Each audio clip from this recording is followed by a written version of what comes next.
And we are live here on the Fantrax YouTube and Twitter/X channels talking some Dynasty Fantasy Football. My name is Nick Scripp. I am the NFL content lead for Fantrax, and we are in the divisional round week of the NFL.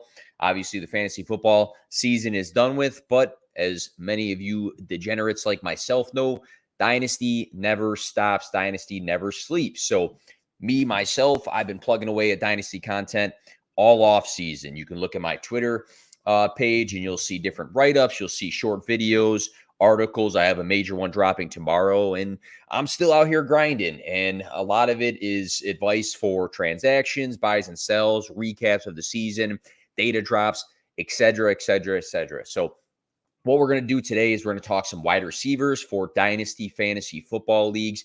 I have guys I feel like are risers due to the 2023 season. I have guys that I feel like are sleepers heading into the 2024 season and beyond, again, for Dynasty Fantasy Football Leagues.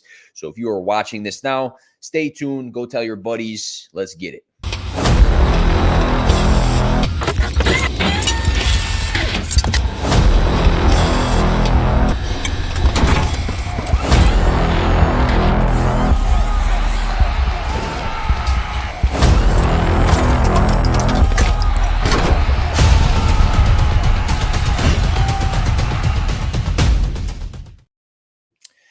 All right. I feel weird looking at myself on camera. I had a thick stash going on this week. My wife said she liked it a lot, and my response was that I was going to take it off. So like baby's face right now. It's been freezing here in the Chicagoland area, negative degrees. I worked remotely the other day.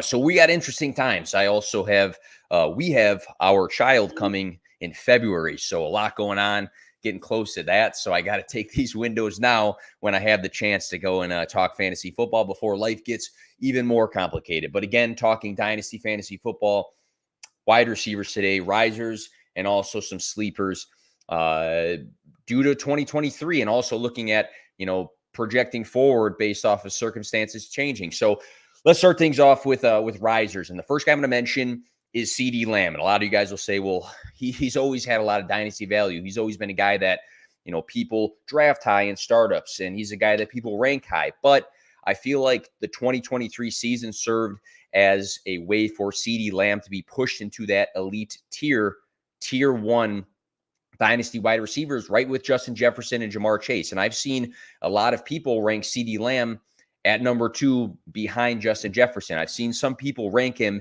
at number 1 ahead of Justin Jefferson. I think he just, at the end of the day, deserves to be in that elite group of wide receivers. So when we talk about risers, he did have a change of value from before 2023 to what it is right now.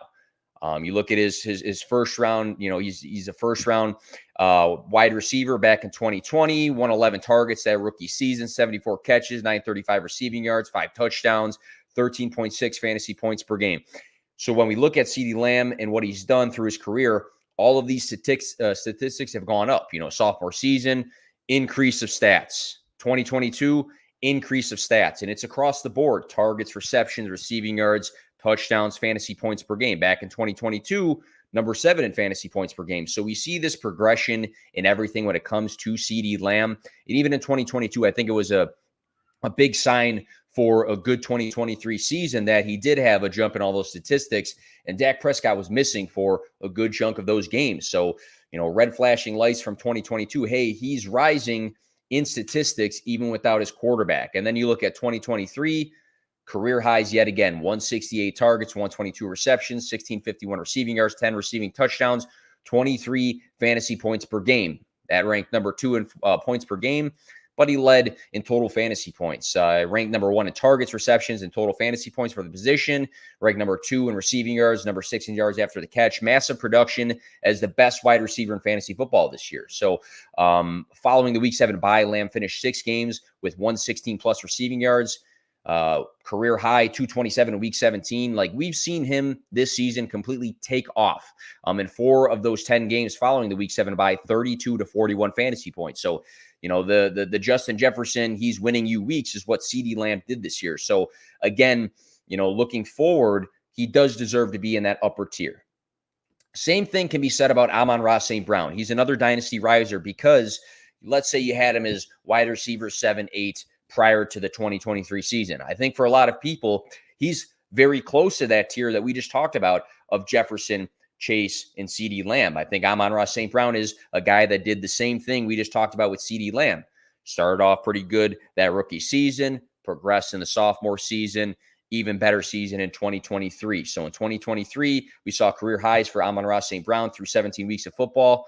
Even with him playing 15 games, which was one less than 2022 and two less than 2021. So he played less games than the two previous years, but he upped everything. 154 targets, caught 112 of them, 1,371 receiving yards. That's again through 17 weeks, scored 9 touchdowns and averaged 20.2 fantasy points per game. So he's finished back-to-back seasons, top 5 in yards after the catch for the position. That's a huge piece of him. And when you look at Amon-Ra St. Brown, he's a slot wide receiver, but we know that for fantasy football, there's been slot wide receivers that have performed at a very high level and take over for fantasy football. 2 guys come to mind, right? Cooper Kupp, Michael Thomas. Who's the next dominant slot wide receiver?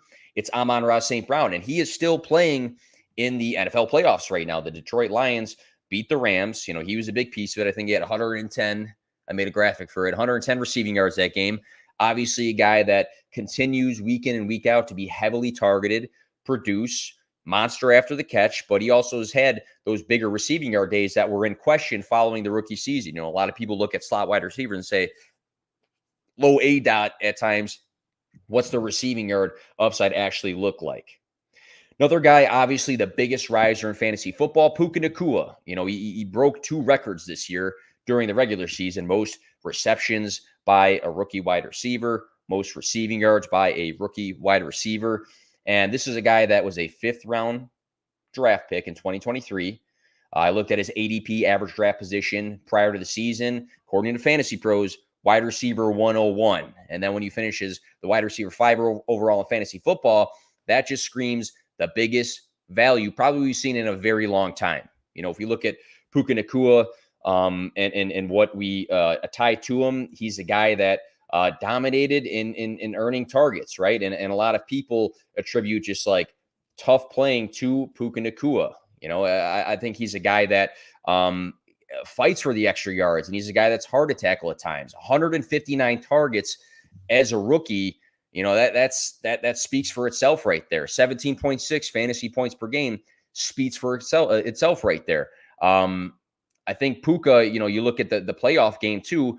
He set another record, right, with the most receiving yards by a rookie in a playoff game. So, sometimes we look for guys to be asterisks when it comes to fantasy football and dynasty fantasy football. We look for the Travis, Fulghams of the world and guys that, have some flashes but eventually drop off. But it's hard to look at Puka Nacua knowing how much he dominated as a rookie, knowing that he was dominant in games with a healthy Cooper Kupp, and knowing that he's just broken records this year and think, hey, this guy shouldn't be a top 5 to 7 dynasty wide receiver. So the biggest wide receiver riser himself is just that. Another guy you have to talk about is Michael Pittman Jr. I think, a lot of people had optimism for him coming into the season. He had 141 targets in 2022, the year prior, almost 1,000 yards, but took some good steps in 2023. And we didn't get to see a full season with Anthony Richardson. It was a lot of Gardner Minshew. But again, when a guy dominates targets, when a guy produces well for fantasy football, 15.6 points per game is maybe not top 12 necessarily, but it's right on the outside of it. Michael Pittman Jr. took a big step forward this year. And a Colts offense that continues to take steps forward. You look at hopefully Jonathan Taylor sticking around. Anthony Richardson in a small window looked pretty good, right? We questioned him throwing the ball, and he actually was doing a decent job of doing just that. So, through 17 weeks of football, it was just career highs for Michael Pittman Jr. Receptions, targets, receiving yards. The 4 touchdowns, you look at that for the year and you say, hey, for an alpha wide receiver, that's not a good mark. But when we look at positive regression and better things to come as the offense takes steps forward. I think Michael Pittman Jr., being the build that he is, 6'4" guy, I think he's due for that statistic to take a step forward. I mean, he was top 10 in red zone targets with 19, but it just didn't work out in his favor this season. But you have to look for those underlining signs that, hey, he had a very good season. What else can happen moving forward? Another guy I want to mention, DJ Moore. I think DJ Moore, we know historically what he's done for fantasy football as far as being a guy that maybe is not, a top 12 guy year in and year out. He did have, the 2019 season where he was averaging 15.4 points per game, which was just on the outside of top 12.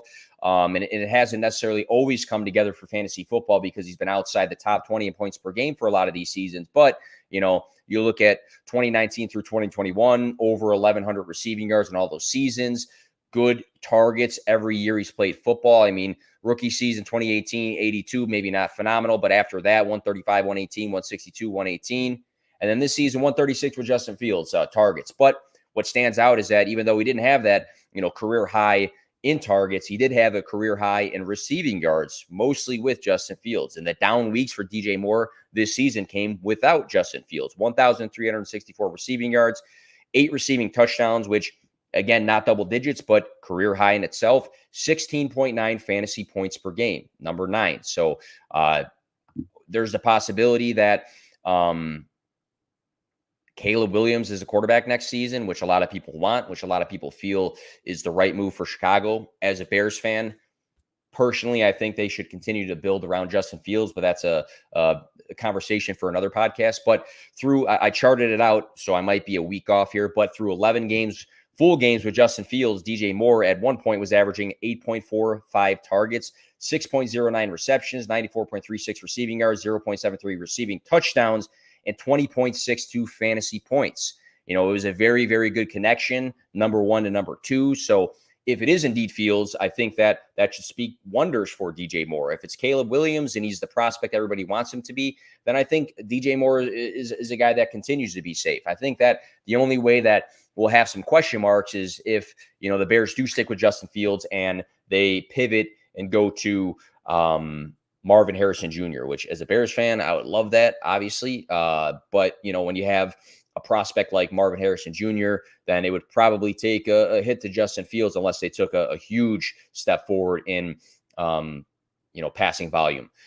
Another guy I want to mention briefly here, Brandon Ayuk, I think is a fantasy football dynasty riser. I think that, he's a guy that I've never been super, super high on, but I think it's hard to hold anything against him from 2023 because when you operate in an offense with, Christian McCaffrey and George Kittle and Deebo Samuel, and you find ways to have big games, I think that speaks for his talent. And Brock Purdy had a great season. One of my biggest, misses of the preseason is not knowing if Brock Purdy was going to be the guy.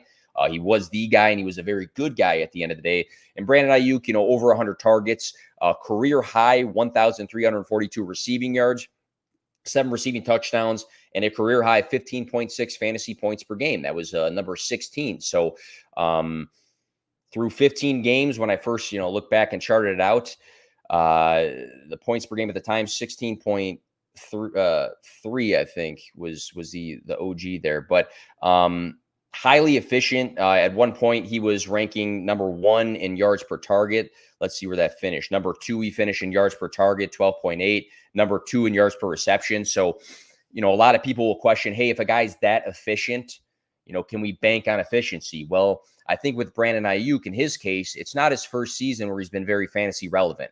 He was a former first-round draft selection, right? It's a very good offense, and he's a big piece of a good offense. So when you look at those metrics sometimes and you say, hey, could he sustain, that sort of efficiency, yards per target, number 2, yards per reception, number 2? Maybe not, but if he regresses to a degree, but his, targets eventually go up as the younger guy in the wide receiver room at almost 26 years old, I think that for Dynasty, he deserves a shot to be in your top 12 at the end of the day.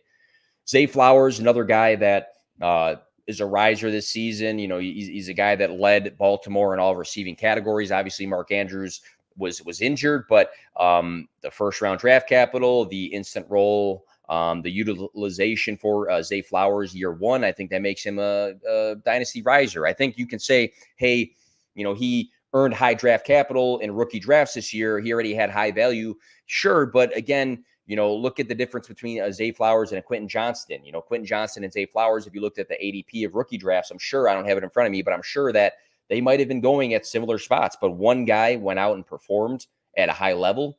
One guy shown us multiple 20-point fantasy weeks, and one guy did not at the end of the day. And you can chalk it up to whatever you want, but I think when you have an impact year one, you show signs of a connection with a great quarterback for number two. And then, number three, you project forward as being the guy for the wide receiver room. I think Zay Flowers, obviously a dynasty riser.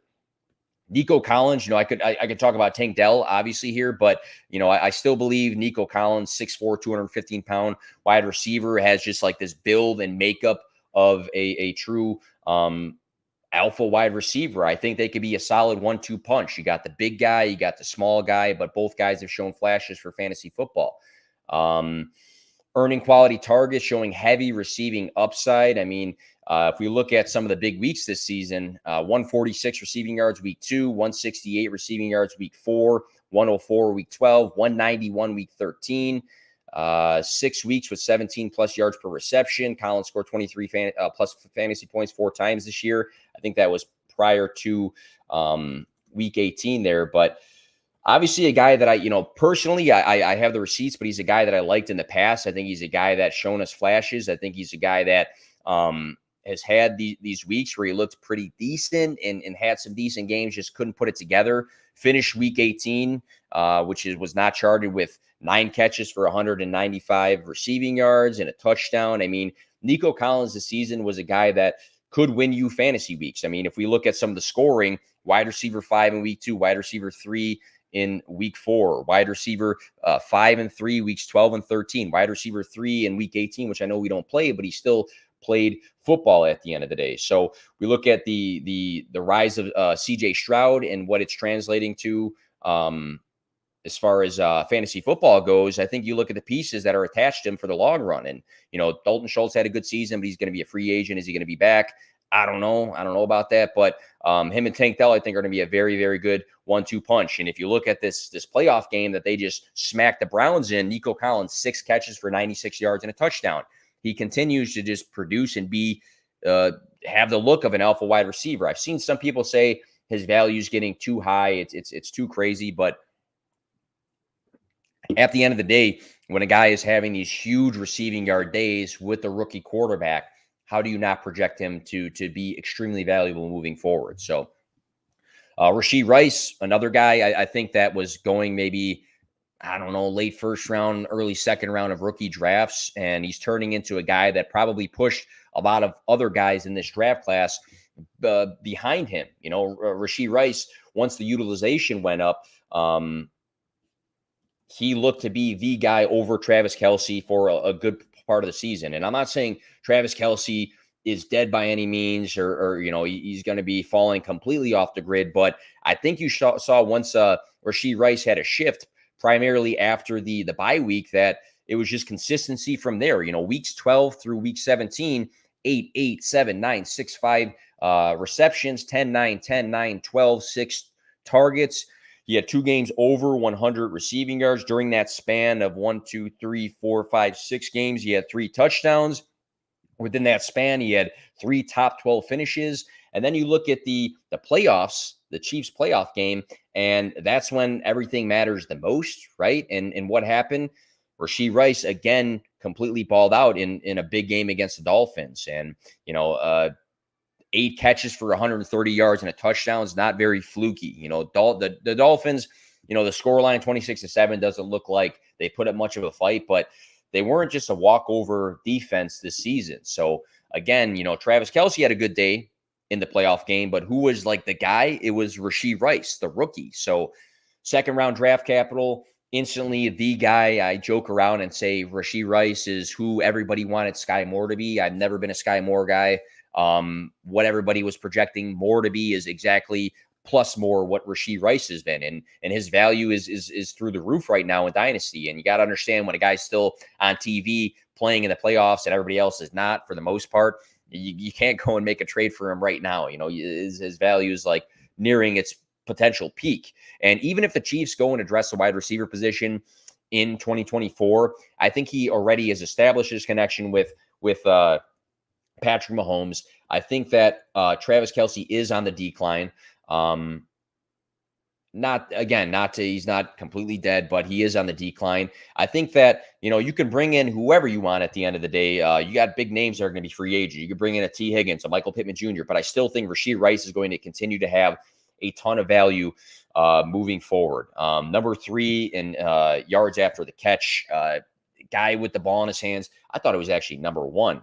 I'm going to pull that up really quick because I thought I'm looking at the wrong thing here. I thought it was number 1. Receiving yards after reception.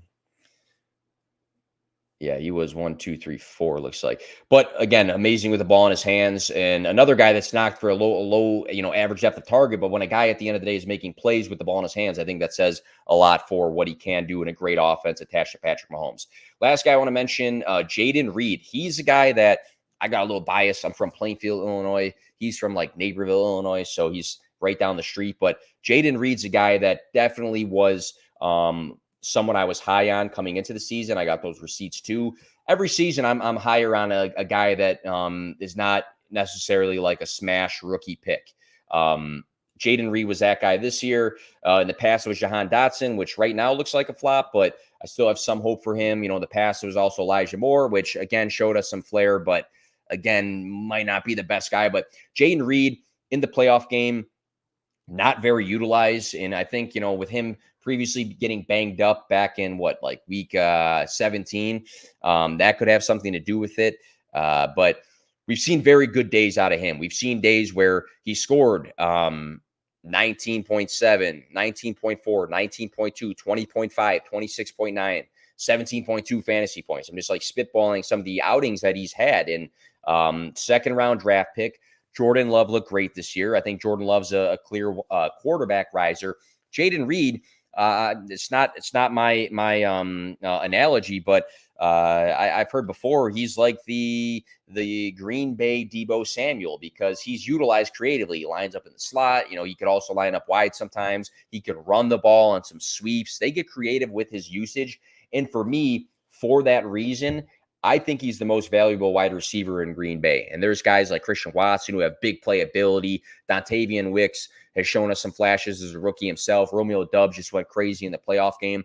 I like Reed the best because I think he's the most versatile wide receiver on the roster. There's times that he rushed for 21, 46, and 38 yards on the ground. He scored 2 rushing touchdowns. The weeks that he was earning quality targets, he was performing well. He's had 1, 2, 3, 4, 5 games of 8+ targets. And as a rookie, that says a lot, especially when you have a young offense. I mentioned the wide receivers. You also got 2 young tight ends in Luke Musgrave and Tucker Kraft. But Jayden Reed, to me, another guy whose beginning of the season value was one thing, after the season was another. And that's the point of these risers is what was their value for Dynasty Fantasy Football prior to the season versus what their value is after the season. So those are some of the guys I listed. I wrote an article on it. You can find it on the Fantrax website. I was kind of spitballing to a certain degree. But again, when I'm looking at guys who clearly rose following the season, CeeDee Lamb, Amon-Ra St. Brown, Puka Nacua, Michael Pittman Jr., DJ Moore, Brandon Ayuk, Zay Flowers, Nico Collins, Rashee Rice, and Jayden Reed are guys that instantly came to mind. So for the second portion of this podcast here, and then we'll wrap things up, I want to talk about Dynasty wide receiver sleepers. And I wrote about this today, but again, sometimes I like to speak on it, put my face with the content I do because I can't count on everybody who tracks my work or follows my content to see everything I put out there. But I made a pretty cool 2024 free agency fantasy impacts write-up today that I put on Twitter.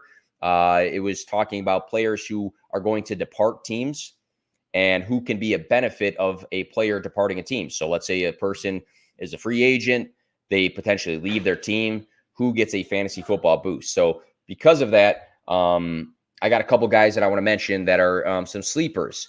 First, Michael Wilson, a third-round rookie in 2023. Hollywood Brown has earned 7.2 and 8.9 targets per game the last 2 seasons, and he could be gone in free agency this offseason. So Wilson, finished 5 weeks with 6+ targets and flash for fantasy with scores of 26.6 in week 4, 15.5 in week 17, 15.5 week 18.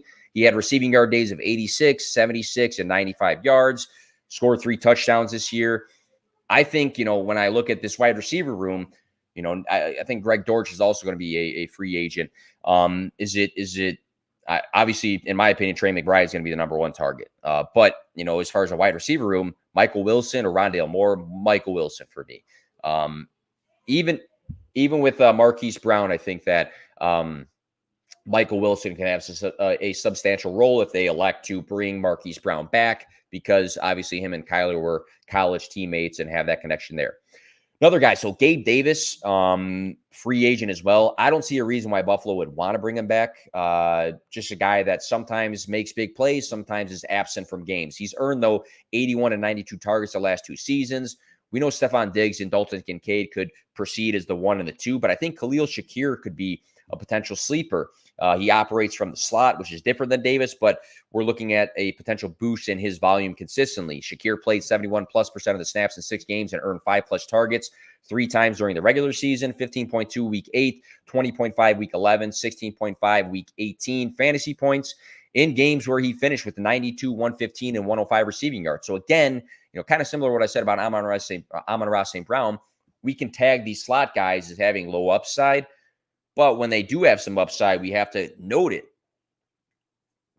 He finished number 1 in yards per target and number 14 in yards per reception. So highly efficient in a good offense with what he got. And that's according to Player Profiler.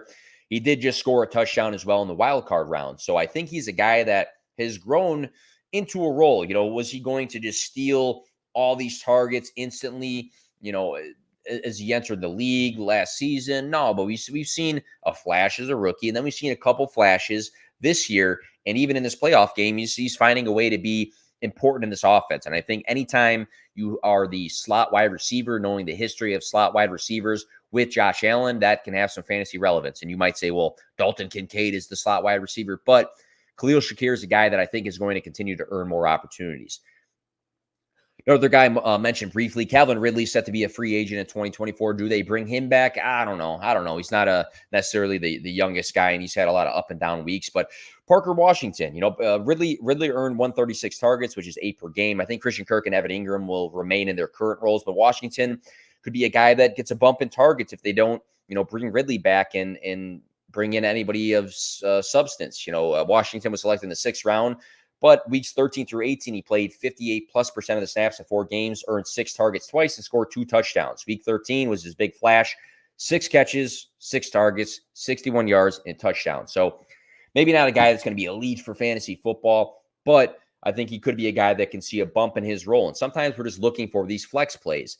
Another sleeper, or 2 sleepers, Josh Downs and Alec Pierce. If Michael Pittman Jr. does not return to Indy, he's a free agent. They would obviously have a big bump in their potential roles. I think they bring MPJ back, but if they don't, 156 targets in 16 games in 2023, that's 9.8 per game. Josh Downs earned 98 targets as a 3rd-round rookie. Weeks 5 through 8, he averaged 16.6 fantasy points per game. So we saw a big flash of Josh Downs this year. Pierce was a 2nd-round draft pick back in 2022. He's earned 65 and 77 targets the last 2 seasons. 2 guys that can have a bump if Michael Pittman Jr. does not return. Trey Palmer, another 6th-round rookie, but Mike Evans is a free agent. Does he depart Tampa? If I'm Mike Evans, maybe I'm ring chasing here, for another one to add to his Hall of Fame resume. But Trey Palmer, 6th-round rookie, earned 68 targets and had a 65.5% snap share in 2023. So, end of season flash in week 17, he caught 4 passes for 84 yards and a touchdown.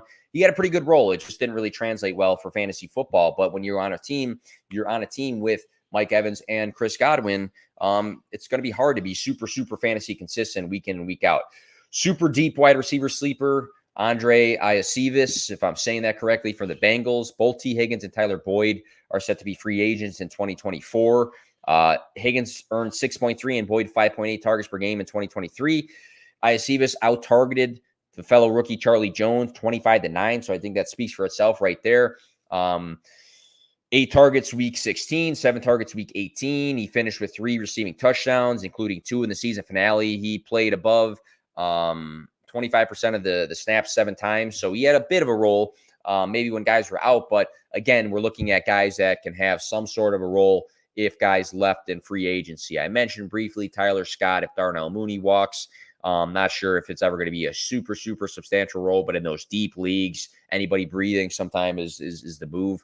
But that'll do it for the sleepers. So obviously, random stream talking wide receivers in Dynasty. If again you follow the Fantrax socials, if you follow my account, I'm plugging Dynasty content on a weekly basis, covering a variety of topics. I'm covering buys and sells, player profiles, everything, up through the NFL draft. So thank you guys for checking it out, and continue to plug away this time of year in your Dynasty Fantasy Football Leagues, especially with people still watching football. People are still interested. So start making those trades, start looking ahead to the upcoming season, and continue to follow content like this that is going to cover fantasy football year round. Thanks, guys.